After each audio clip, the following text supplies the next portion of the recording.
Hai teman-teman, kali ini kita akan membahas sesuatu yang menarik tentang Indonesia, negara dengan penduduk Muslim terbanyak di dunia. Indonesia punya sejarah panjang dengan garis keturunan Nabi Muhammad SAW. Ada kelompok yang disebut Ba'alawi, mereka mengaku sebagai keturunan langsung Nabi melalui cucunya Hussein. Klaim ini sudah lama dipercaya banyak orang, tapi sekarang mulai dipertanyakan, banyak yang meragukannya, sampai-sampai masyarakat jadi terpecah. Dan terjadi perdebatan sengit tentang apakah benar Ba'alawi itu keturunan Nabi. Ini bukan cuma masalah sejarah loh, tapi juga punya dampak besar dalam kehidupan masyarakat dan politik. Biasanya orang yang dianggap keturunan Nabi itu dihormati dan punya pengaruh besar. Jadi pertanyaan tentang Ba'alawi ini bikin banyak orang tegang dan berselisih.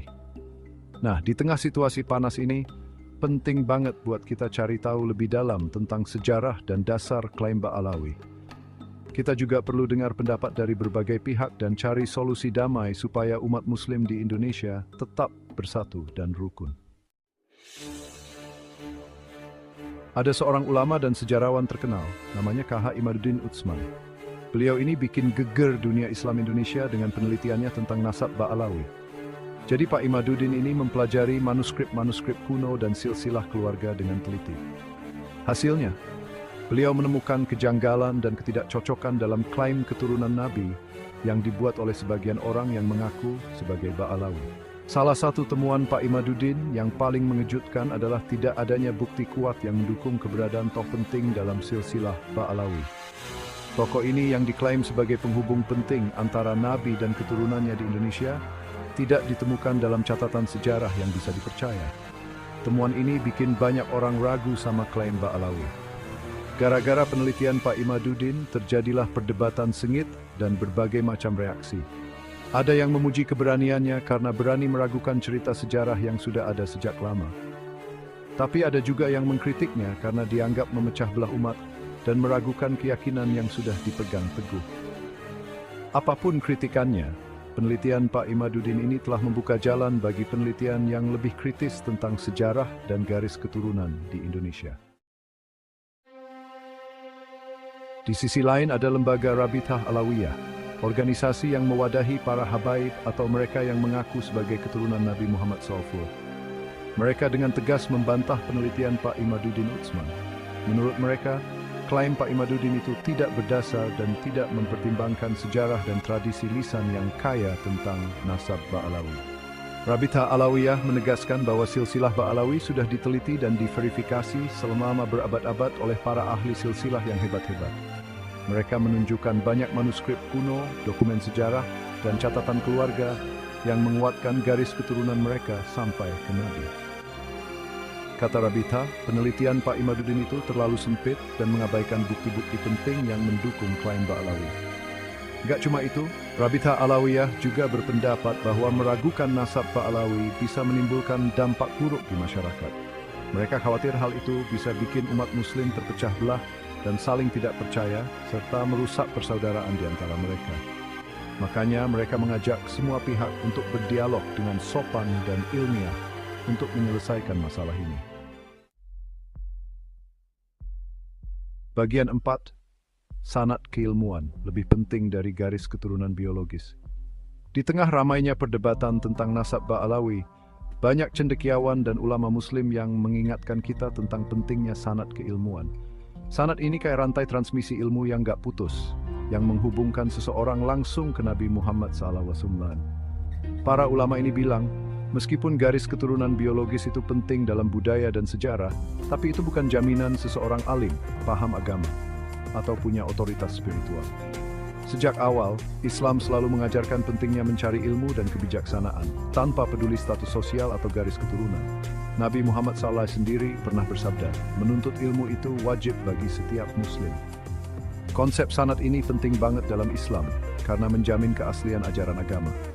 Sanad memastikan bahwa ilmu yang diturunkan dari generasi ke generasi tetap benar dan terhindar dari kesalahan atau perubahan.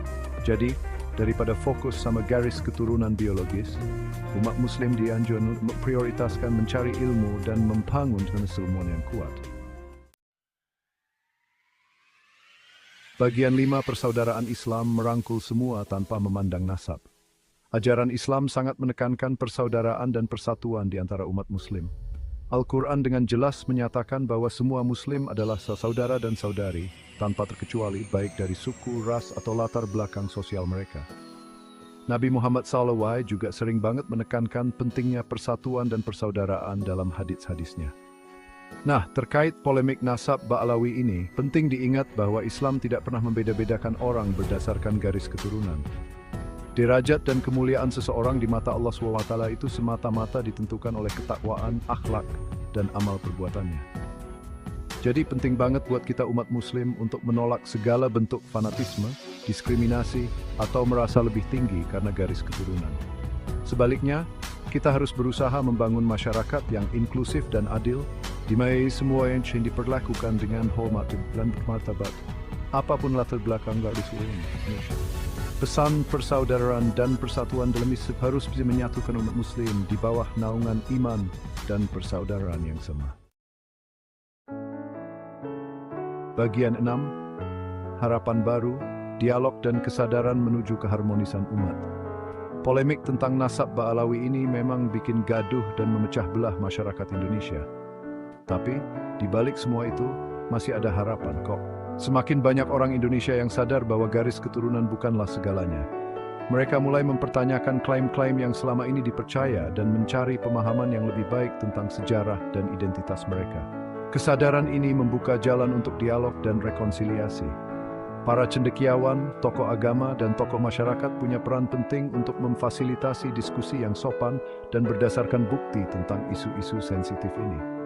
Dengan penelitian yang mendalam, analisis yang objektif, dan keterbukaan terhadap perbedaan pendapat, kita bisa mencapai pemahaman yang lebih lengkap tentang sejarah dan warisan Indonesia. Tapi, dialog aja nggak cukup. Harus dibarengi dengan komitmen untuk memperkuat persatuan dan persaudaraan Islam. Umat Muslim harus menolak segala bentuk fanatisme, diskriminasi, dan perpecahan. Sebaliknya, kita harus mengamalkan pesan utama Islam tentang persamaan, kasih sayang, dan welas asih. Jika kalian merasa video ini bermanfaat, jangan ragu untuk like, share, dan subscribe agar tidak ketinggalan konten-konten berikutnya. Sampai jumpa di video selanjutnya. Tetap semangat dan teruslah menjadi versi terbaik dari diri kalian.